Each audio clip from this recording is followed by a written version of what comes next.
Welcome back to the Join Dota League Season 3 here on HeflaTV 2. This is going to be Game 2 of our Best of 2 series between Boreal Esports and Union Gaming. As for your casters, I'm Grandis Fee, and I'll be joined by Mike Loris. Yep, game number 1 went the way of Union Gaming. They had just a death ball that would not stop, and that was kind of the fault in Boreal not preparing for that enough, though they did put up a decent fight in the middle-ish of that game. Union Gaming's death ball was just too much. I mean, they let the Pugna get picked up by Union Gaming. They had the summons from Nature's Prophet, and when the team fight had to be fought, the Union Gaming side were prepared because they had the Brewmaster, who he got focused a lot, but he ultimately did get splits off when he really needed to. So game number 1 was pretty easily won by Union Gaming. A couple of trips, but nothing really to write home about. Boreal, I mean, I don't know. I guess it just comes down to the draft and what they let Union Gaming have. They probably should have been a little bit more prepared for that, but I don't know. Maybe they could just rally and take it in game number 2. Yeah, I'd like to see them do that. I think they can't be as greedy with their laning phase as they were with game 1. They sacked a lot of their early towers in order to secure the Blink Daggers, and then they weren't able to do anything with them, as Union Gaming just had too much sustain through the team fights, and there just wasn't anything that they could actually bring to the table at that point that Boreal could win a team fight with the way that Union Gaming was playing. It wasn't a perfect game by any stretch of the imagination from Union Gaming. It was fairly scrappy in a lot of those engagements, but when you're ahead, scrappy's okay, as long as it's not too messy and you're not throwing bodies at the enemy team one by one, it's still fine. Well, these bans are looking pretty similar to what we saw in game number 1. Brewmaster as well as Lycanthrope Faceless Void banned out, and I wouldn't be surprised to see like Razor banned out. Maybe Boreal are scared of the Doom, we'll see. Whoever gets banned out, if it's going to be a Razor, then I'm sure Viper is going to be a very high priority. If not, then vice versa. Doom is also going to be a nice pickup for either side, although Boreal picked that hero up last game, and honestly, it didn't really do that much for them. I feel like Doom has to be played in a very specific lineup against a very specific lineup, and if you don't get off the ground, then you probably will never get off the ground. Or if you don't get off the ground early, you will never get off the ground at all. So Union Gaming do get the first pick, and the Razor is going to be banned. As far as powerhouse heroes, Viper's still in the pool, and that was very highly banned from Union Gaming, so I wouldn't be surprised to see that. Or they could open it up with another Shadow Shaman or something like that. Yeah, I don't think you can go wrong with either of those two heroes. They'll both offer some pretty solid stuff to your team. A nice mech carrier from the Viper, as well as some good pushing power, as well as just an all-around solid support from the Shadow Shaman. It doesn't really give away what you want to be doing, and you can build a lot of different lineups with those two heroes. Yeah, well, we'll see. Union Gaming are taking their time with this first pick, and this draft is being fairly deliberate from both sides. Yeah. Alright, Union Gaming. I mean, unless they want to go completely off the rails, they should have a pretty easy time picking up their first hero here. Again, it should be, well, there you go. Shadow Shaman is going to be the pick. I kind of as predicted. I think Boreal Esports would benefit a lot from picking up the Death Prophet here, eliminating that possibility for Union Gaming, and also it will put them in a little bit of a different route. It'll open the door for Union Gaming to pick up a Doom, unless Boreal want to pick up both DP and Doom, but I don't know if they actually want to be doing that. You can't go wrong with the Shadow Shaman first pick, though. Really, it's a support that can fit into pretty much any lineup that you could possibly want.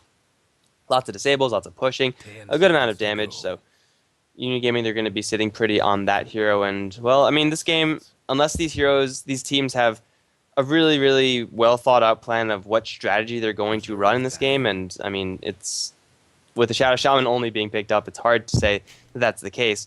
They should have a very easy time picking these heroes. They do go for the Viper. I mean, Dota at this point is just getting a little bit too predictable. Yeah, I think we need 6.82. Pretty bad. I want to see some fancy stuff. There's some teams that are a lot of fun to watch that do bring new things to the table, but these two are not really those teams. Boreal Esports, pick up Viper and Earthshaker as their first two. With the Shadow Shaman available, they could go for the Death Prophet or Scarlet Mage. Neither of those two heroes would surprise me, and there we go, Death Prophet. Going to be picked up by Union Gaming. Man, we must be psychic or something. This is impressive. It's almost like these teams only pick up a certain number of heroes in their openers and don't run anything weird until later on. But Union Gaming, they're preparing for another Death Ball, and this time Boreal with the Viper and Earthshaker, I would say, are already more prepared than they were last game. Like, if it does come to a death ball scenario, Viper is capable of fighting early, and Earthshaker will always be able to fight early as well. So, Union Gaming It could be the fact that they are going to be going for another heavy pushing lineup, or they could be satisfied with just Death Prophet Shadow Shaman. Regardless, I think Boreal should probably ban out a Nature's Prophet here. It's just too threatening, and they're going to kick out the Pugna. They are aware of the Death Ball, and they're going to take precautions this time. Yeah, I'm not sure if I would have liked the Pugna pick from Union Gaming. I think Shadow Shaman and Death Prophet is enough, to be honest. Like, just go for ways that you can secure yourself teamfight wins. Because if you win a teamfight with Death Prophet and Shadow Shaman, you're going to get structures. Unless you drop the server wards and the exorcism way far away from base when you're fighting, it's still going to secure you those map advantages pretty easily. So I'm not sure if going all in with the Pugna would be worthwhile. Nature's Prophet is still okay, I would say, but it is going to be banned out. I think that's a more warranted ban. I think Pugna is a tad greedy as far as lanes are concerned. Boreal, they have the pick of whatever they want. They could go for the Doom, but as we saw last game, he really just doesn't do very much against early pushes. His counter push is terrible, and he needs to get off to an early start if he wants to do anything at all in a lineup like that. So I don't think we'll be seeing a Doom this game. Other than that, Boreal Esports, the top tier supports have pretty much all been banned. Earthshaker is really nice on his own. I'm not sure what else they're going to pair with him, however. 5 seconds. Yeah, a pretty open-ended draft right now. The Boreal Esports are going to flavor with this next pick.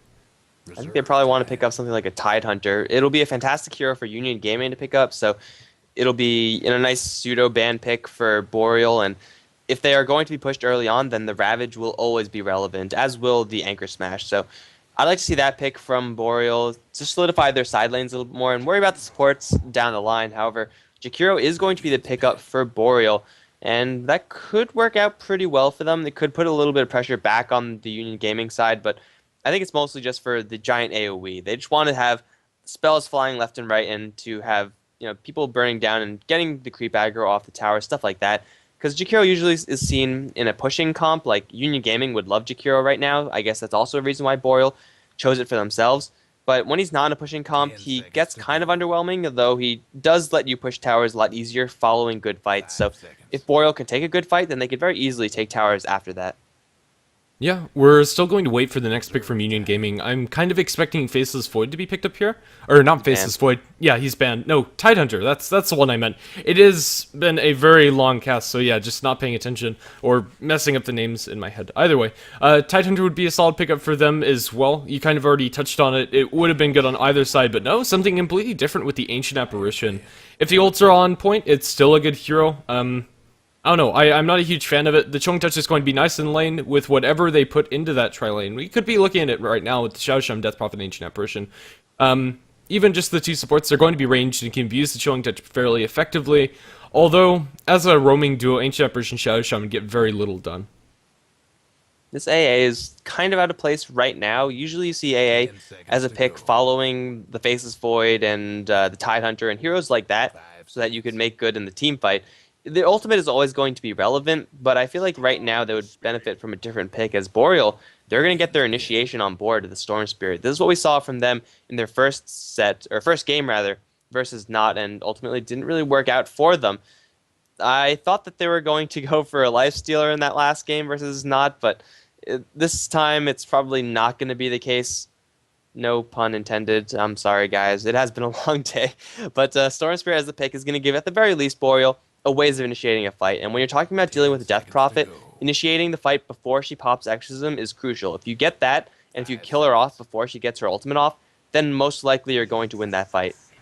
Ooh, Nick's Assassin pick from Union Gaming. Just another side note on the Storm Spirit, comparing him to the one earlier. I think the Storm is going to be off to a better start, as the supports can't really gank him very effectively. If they land the Shackles, that's all fine and good, but there's no setup for it.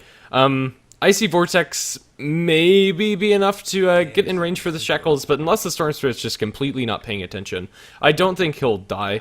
And once he gets level 6, he's more or less going to be invulnerable. This Nick Assassin is actually very peculiar coming out from Union Gaming. There's not very many offliners that are still left in the pool, with the exception of that Tide Hunter, which I still think would have been better than this Nyx. Nyx is good at those pickoffs, and comboing with the Ancient Apparition has some good global potential. But I'm not sure if this is going to be enough. Really, the only hero that they can consistently pick off is the Earthshaker. The other heroes are tanky enough to go through that combo, unless this Nyx gets off to a very early start. I think it just doesn't really fit into their lineup very well. Yeah, I would agree. I mean, it's either you build a lineup around Nyx, Assassin, Shadow Shaman, and then just be a very aggressive ganking lineup, or you go more the lines of Death Prophet, Ancient Apparition, and be more of a team fight lineup. Right now, they're kind of split down the middle. They have a little bit of everything, and that sometimes can work out for you, although generally a focused lineup is a little bit better. I mean, Boreal, they're a little bit of everything as well. They have Initiation in the Storm Spirit. They have a good amount of team fight with their supports. They have stuns enough to be competent in this game, but really both teams going for a very middle-of-the-road draft, and their last picks are going to reflect that. I mean, Doom as well as Tidehunter, just generally strong heroes. Usually at this point you want to be banning out heroes that would be instrumental for the other end, like, you know, something that would complete their pushing lineup or something like that, but just banning out the overall strong heroes, which will still be good in each team's composition, really shows that these teams are very, very balanced in the fact that they could do pretty much anything that they need to do.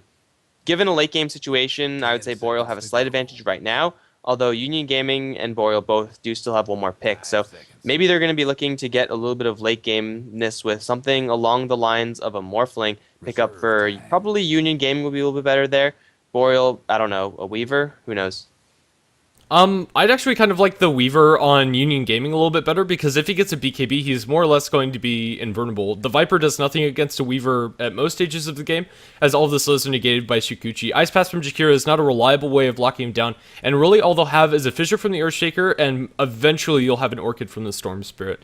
Orchid from the Storm will be picked up more or less the same time as the BKB on the Weaver. That might set up for one gank onto him, but if he has that BKB, he can pretty much just go wreak havoc throughout the team fights. We're going to see a Clockwork from Boreal.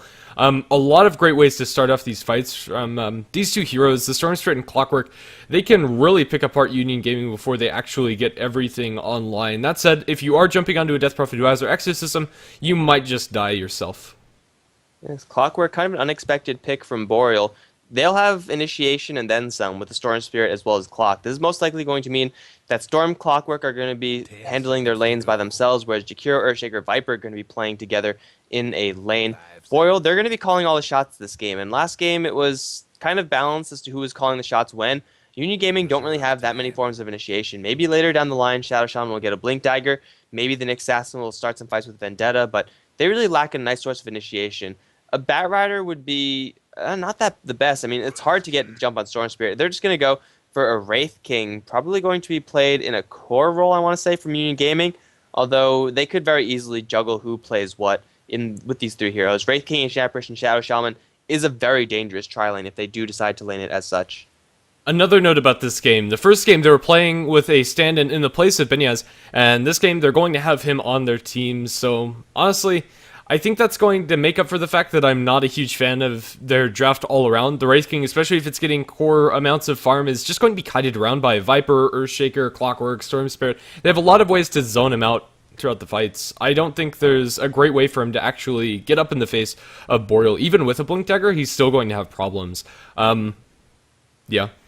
I don't know, it's an okay pick for Union Gaming, although the draft does kind of feel like it's going in multiple different directions. It's not as cohesive as the one from Boreal.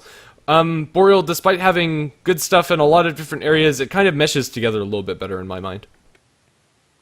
Hey, who's surprised at this? Someone bet 5 keys that UG would pause, but it was only it's a very short pause. No, it's gonna be...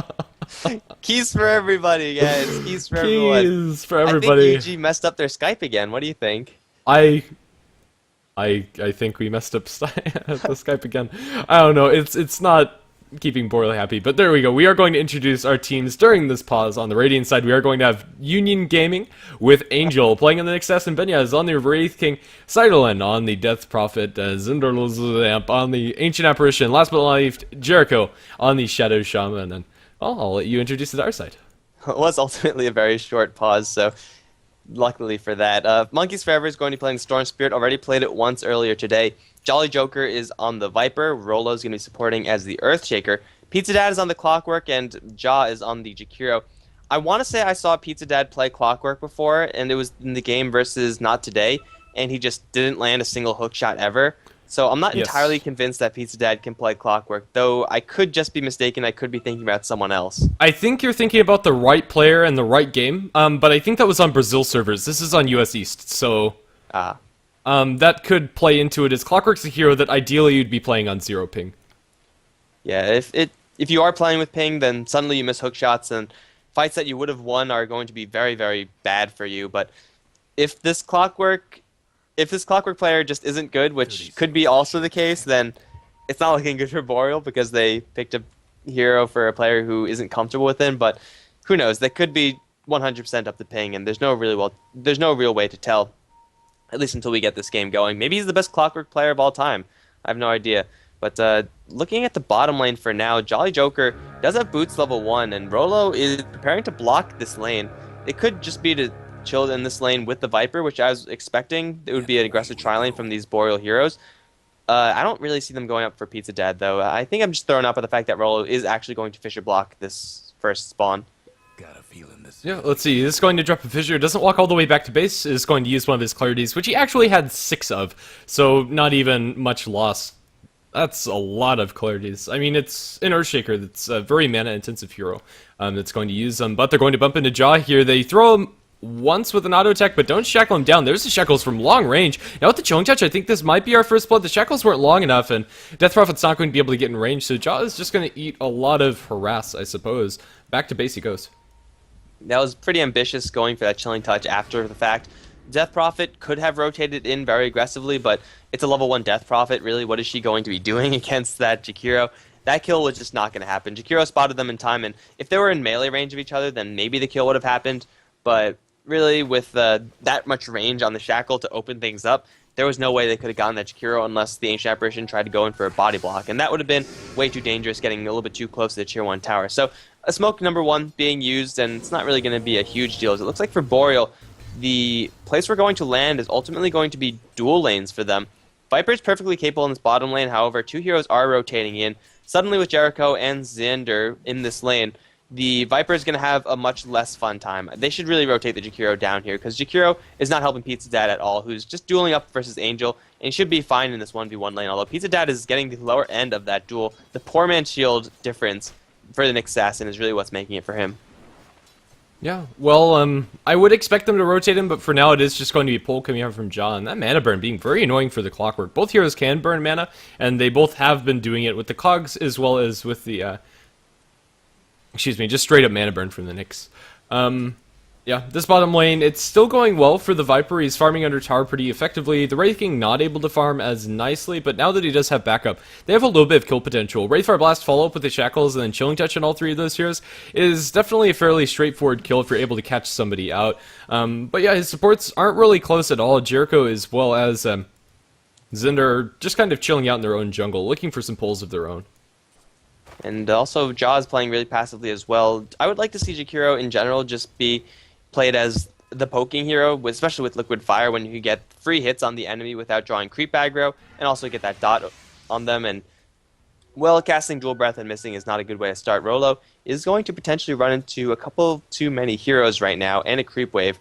He does have a Fissure to help him escape, but if he gets caught with a Shackle, then he could very easily go down, because he is going to be very far away from any sort of tower protection, as opposed to the Jakiro of the last time. But so far the dual lanes are not being punished by Boreal, and I think overall they should be getting away with it. And at that point it's going to go down to this mid lane, which is remarkably even. Haven't seen a lane this even in quite a long time, actually. Storm Spirit and Death Prophet going at it, as Angel's taking quite a lot of dot harassment from this Jakiro. But again, early level poor man shield, making it so that Angel is pretty much fearless in this lane. He could take physical hits all day long. Yeah, the innate tankiness of your Nyx Assassin with a lot of armor, as well as the poor man's shield and his extra regen, is just going to keep him in a very comfortable place in this lane. Let's see, Clockwork isolates him, but even then, it's not going to be enough. This Nyx Assassin is going to get a lot more than I thought he would, given the laning situation coming out from Boreal. And they're not really getting the greatest trade down in bottom either. Wraith King's farming at the same rate as the Viper is, and Rolo's not doing anything. He soaks some pull experience, which is nice. And they'll level up faster than the heroes of Union Gaming, only by a slight margin since they are in dual lanes. But still, it's... I don't know, I think it's Boreal missing out on an opportunity to go aggressive and potentially get those kills. They'd probably be in a better situation. They're going to catch Pizza Dad, or Pizza Dad's going to catch Angel in the Cogs, but still this Nyx Assassin, with so much health, is just going to town. He's going to hit with another hit of the Liquid Fire, but with Pizza Dad unwilling to pop the Battery Assault, that's going to mean it's a free escape for this Nyx Assassin. Heroes dropping low around the map, so I think First Blood should be coming relatively soon. Monkeys Forever was dropped pretty low by the Death Prophet, although he's soon to have level 6, and at that point, Storm Spirit is probably not going to die, and it's going to be on the bottom lane, actually. Wraith Fire Blast and Jolly Joker. The Cold Feet will not freeze him in place, and that means that also Jericho can't get the Hex, or the Shackle in, so there's kill attempts on the bottom lane for the Viper, but Jolly Joker is going to be just fine. Level 1 Corrosive Skin will make it pretty difficult for UG to actually get this kill, even if they do get the Chain Stun in. It's unnerving to have so many low heroes across the map and not know where the kill is actually going to happen. But yeah, bottom lane's going to be more or less okay. We still have plenty of clarities on this Earthshaker, so he'll be sitting behind, offering defensive fissures wherever necessary. So even if the shackles do come through from Jericho, there is a decent way to stop those from channeling. Nick Stassen is going to be forced back to base, it seems, as his lane is pushing out since the pull comes through from the Jakiro. Jakiro is very low. Yeah, and he'll probably go back as well, but he'll at least deny a little bit of experience away from the Clockwork. Alright, so 5 minutes in and we still have no kills. Not really what I would have expected with these types of lineups, which are very, very capable of getting kills very early. So far, both sides really unwilling to commit, and really it's understandable for Boreal. Like, with dual lanes, you don't really want to be going super aggressive because you know that you might be running into one too many heroes, but with UG on this bottom lane, I thought they would have been trying a lot harder to make kills happen on this Boreal dual lane. I mean, getting kills in this lane should be a pretty easy cakewalk for them, as they have the hero advantage, they have a lot of lockdown and a lot of damage because of the Ancient Apparition, but for whatever reason, the kills just haven't been coming up yet for UG, and well, now Jolly Joker and Rolo are going to look to be a little bit aggressive towards the Ancient Apparition. Still, I don't think anything is really going to happen here. Oh man, we're getting to the 6-minute mark, and still there's no First Blood. Storm Spirit does have his ultimate, so maybe it's going to be a rotation from the Storm that draws the First Blood. Right now, Monkey's completely zoned out, and he's going to be forced to zip away a little bit. He's fine, he has the bottle coming, but he's going to eat through a lot of his mana as to avoid that last Crypt Storm. He'll have 2 mana charges. Oh no, he won't, because Jericho picks himself up an Invis Rune. Jericho not going to be able to get in range for the Storm, but Storm is going to be forced to sit in the back lanes while he sips his bottle. Pizza Dad up top is going to get hit with the Vendetta. Now the Spike Carapace, and the Impale is going to miss from Angel. Hookshot in, and Pizza Dad is going to miss the first one, but it's going to be mid lane where Monkeys Forever is going to get shackled. 4 HP, and he zips out. No First Blood yet. We still haven't missed it, guys. Storm Spirit gets to live, as does Angel up on top. Still, everyone's dropping precariously low, though. Yeah, I don't know. This is really messing with my head. I'm expecting some kill to happen very shortly, but it's just not happening. Miss Impale, miss Hookshot, nothing gonna happen up top. In mid, Storm Spirit surviving by the skin of his teeth. Yeah, bottom lane also not going to be aggressed upon just yet. Mid lane. And, well, there we go. Jolly Joker is going to be stunned up as they go onto the Death Prophet. Death Prophet, is she going to be the one to give the first blood? It looks like she will. Or will it be the Viper? Viper, he's not going to die. And Death Prophet's not going to die either. What's happening? Looking for Rolo. Rolo's going to be dropped first blood on bottom lane, picked up by Binyaz.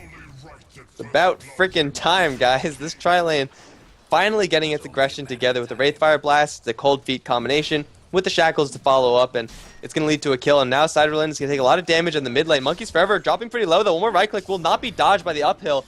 That's going to be a 1-for-1 mid lane hero trade. Death Prophet did get the kill for that, the kill experience rather, and Jaw did get the experience as well. So it's a little bit better for the Death Prophet, but ultimately both teams should be okay with that. But the kill, really, the one that mattered on the bottom lane was Earthshaker going down, giving the First Blood gold to the Wraith King. When you get a First Blood this delayed, you really want to have it to go on your core. Like, ordinarily, I would say if it's earlier on, if it's on a support, then it's fine. But this late, your core is going to get such a large infusion of gold that, realistically, Benyaz can go for a very quick Hand of Midas if he wants to.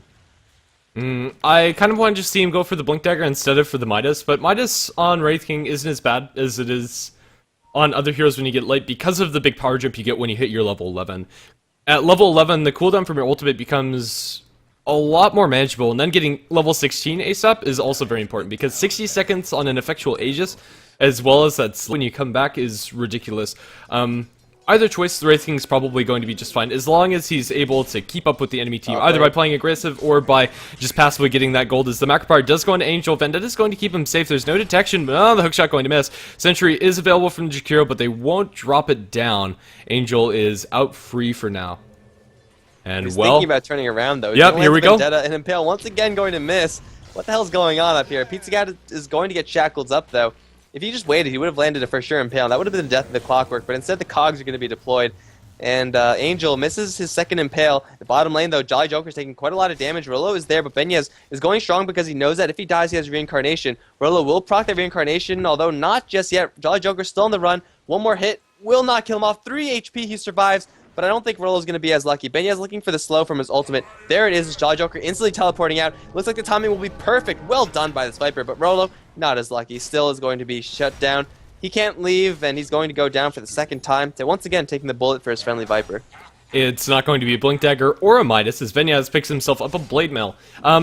It's still a pretty solid item. I think the Blink is kind of necessary this game, so they can keep up with Boreal, or at least jump in their faces to start things off. But the Blade Mail is still going to be an effective item at dealing damage back towards Boreal, as none of them are going to consider getting a BKB very early on. Storm Spirit eventually will find himself one, and Viper potentially, but it's still going to be effective. Oh, mid, they're going to jump in. Easy kill there. Now they're going to look for more. Rolo diving deep as they also go in for mid Storm Spirit. He's going to go down, ultimately making it a 1-for-1 trade. Fairly even, and Pizza Dad, well, when it doesn't work the first 2 times, third time's a charm, right? Because Clockwork got the hook shot in, and they're going to lose a tower, though. Boreal, that's the first tower being destroyed for UG, and potentially Death Prophet in a little bit of trouble running into Pizza Dad. Although, it looks like both sides kind of unwilling to fight. There's the dogs and the battery assault. Pizza Dad, though, getting chunked down so quickly.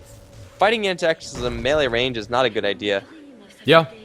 After the longest time of missing spells, both of the heroes were able to line them up perfectly. We have a Impale hitting mid and a hookshot hitting bottom. We weren't on the same wavelength, as I was looking at the kill on mid while you were looking at the one on bottom. But yeah, both offlaners finally find something this game, which is wonderful for both sides, but it favors Union Gaming as they get the tier 1 tower mid, as well as escaping with their Death Prophet. So it's ultimately going to be UG taking a little bit of a lead in this game. Death Prophet using her first ultimate for 1 tower, so that's going to be all well and good. And now she's going to rotate down to the bottom lane, possibly to try to lure Jolly Joker into a false sense of security, harassing the Wraith King, just to be jumped upon by the Death Prophet, because here's the Wraithfire Blast. AA Blast is going to come in as well, land squarely onto Jolly Joker. One more right click should do him in. Yes, he will tick down now with the death. The Crypt Swarm is there, though. Banya's going to get hit with a cook shot, and now the cogs are up. Banya's going to be trapped. He doesn't have a respawn. Fissure's unfortunately going to block Boreal away from their Death Prophet target, but it's going to be another 1-for-1 trade, and I think it's going to be okay with Boreal if that happened. Yeah, it was a really nice cogs coming out from Pizza Dad as he isolated the Wraith King, then burned the mana of the Death Prophet, but she was bounced over towards the side of the Fissure that wasn't so great, as we might see something happening in mid. This playstyle from the Storm Spirit's a little bit more conventional. He's not rotating around a lot, although he's died twice, which is the reason why he's not farming very well. 56 and 4 at 12 minutes in is nothing to scoff at, but it doesn't really compare to the farm that the Death Prophet has. Jolly Joker up on top might be in a little bit of trouble. Death Prophet's looking for round 2 on this Viper. Ancient Apparition Blast not launched quite yet, and Jolly Joker does know that everyone's around here. He has an Observer Ward in the lane, so he knows that Ancient Apparition's here, though he doesn't know that Death Prophet's here. The Impale's finally going to land. Now the Ice Blast is going to come in, and the Exorcism is going to be committed to shred that Viper and also go for this tier 1 tower push. Boreal once again just bleeding heroes, and UG, they're just getting all the correct picks. The Storm Spirit needs to start kicking into gear. And the level 9 Storm Spirit isn't the most threatening here on the map, but still with Ball Lightning, you should be looking for a little bit of aggression. Yeah, it's just some really good pickoffs coming out from the Death Prophet as well as the Nixus, and they've been able to line up the Impels when it mattered. In his early laning stage versus the Clockwork, it wasn't so, but after that he's been pretty on point. Monkey's going to drop down to about half health, although he does have the full bottle to sip himself back up to pretty comfortable amounts of HP and mana. Death Prophet is not looking too great in the mana department, but still about a minute till the next Exorcism. It's fine if she goes back to base now. Union Gaming are on pace for another pretty snowball victory, although this time it's not as, I don't know, rigorous as the first one is. Benyaz still hasn't fully come online. He has the Blade Mail, but hasn't been able to do much as he's still waiting for his next level on his ultimate, or the level 1 to finally cool down. Jericho was really close to his Blink Dagger, but he just went into the Arcane Boots instead, so thought he would have that, but ultimately won't happen. Not yet, at least. He has Serpent Wards available, and it looks like they're going to deploy them on the bottom lane. They're now up, and I don't think Boreal can actually defend this. Impale is once again going to be thrown and missed.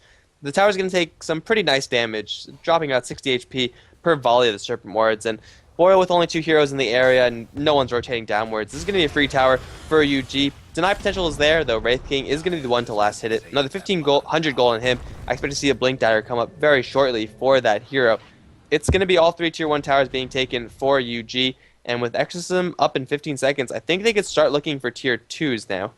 Yeah, I would say so as well. It's a complete Yules on your Death Prophet. She has all of the items that she could want. She's going for the max movement speed build. 521 when the phase boots are turned on is effectively haste half the time, which is wonderful for this Death Prophet. And it looks like the tier 2 tower they're going to put their eyes on is the one up top as they rotate in the Nyx. And, well, Angel as well as Ciderlin are just best buddies. She's not going to pop her double damage rune. I'd like to see her do so, so she could give the Nyx a little bit more mana and health.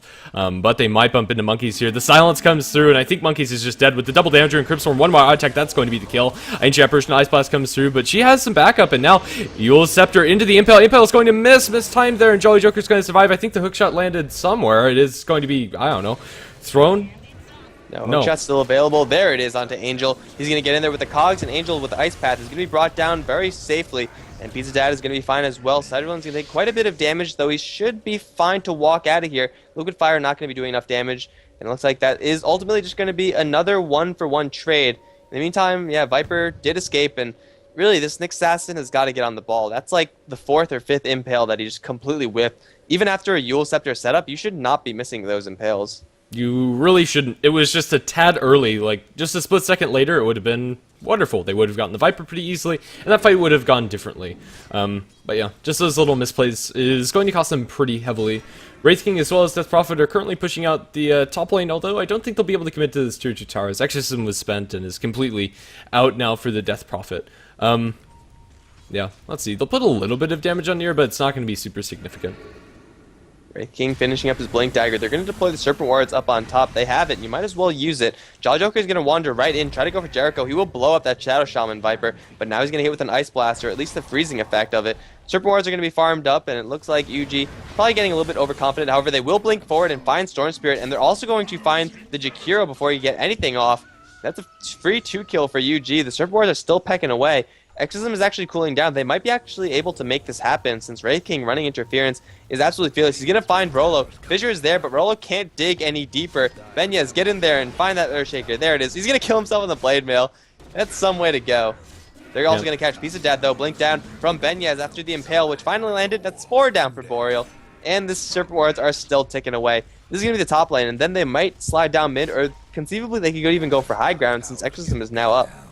I don't think they'll go high ground. I think that's a little overzealous. I think just go for the tier 2s. Just go systematically. There's no reason to rush the thing, as they will have their Earthshaker as well as their Clockwork back online before too long. So yeah, they're just going to retreat. They weren't looking too ulty in the health or mana department either. Blink Dagger picked up by the Nyx Assassin. Hopefully this will help him land some of those Impales. But yeah, Angel's Nyx Assassin play hasn't really impressed that much. Although he's been in good places, if he'd land those Impales, it would have just been so much more. Either way, similarly for Boreal, their Storm Spirit hasn't been able to pick up anything of... oh my goodness.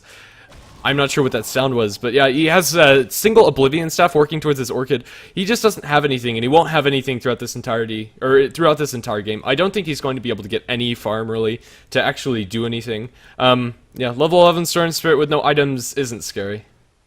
And then once he does get his Orchid, then what? Like, he gets an Orchid, great. You could probably kill off Jericho, but he could probably do that right now if he really wanted to. So far, the Storm Spirit has been 100% on the defensive. I don't think he's jumped in a single time offensively to try to get a pick, which is pretty much what we saw in his game before versus not today. So this Monkey's Forever Storm Spirit, I'm not entirely convinced that this hero is going to work out, as they're going to go for mid. Blink forward from Benyez with the Ice Blast coming in. Nice Impale onto 2, finally going to come through. Rolo also going to get stunned up in all of that as well. He's going to shatter, I think. He's going to barely survive. No, Wraithfire Blast will deny him that luxury. And now the Wraith King will survive at 40 HP. He'll walk his way out. Exorcism and Death Ward, and the Serpent Wards rather, being committed toward the mid tier 2 tower. And Pizza Dad is unable to do anything. He's actually going to lift up to the air. Jericho is going to meet him when he lands with the Hex and Shackle. Jolly Joker is going to kill off Jericho with that Viper Strike for sure, unless the TP out is there. But Jolly Joker is going to get shredded by the Spirits. Shadow Shaman will die in base. But they get the tier 2 tower, and they get 3 in exchange. UG, this game is looking like it's going to be a repeat of the game number 1, as they haven't taken Raxes just yet. I think it was about this time when they were cracking high ground, but still they're systematically taking all the towers out from Boreal. And Boreal, they're putting up no fight. They really aren't. Death Prophet now has a Reaver, and if it wasn't already hard enough to kill her, it's going to get even harder with a Heart of Trask pickup. This Wraith King, surviving on very little HP, is going to go for the Maelstrom after his Blink Dagger, and once he has a Mjolnir, there's just nothing that they can do, I don't think. Wraith King didn't even lose his ultimate last fight. They'll have that to take the tier 2 tower down and bottom. I think they might not commit both Serpent Words as well as Exorcism. I think just drop the words, or if you can afford to, don't do it at all. Storm Spirit finally makes himself useful and picks off the Courier.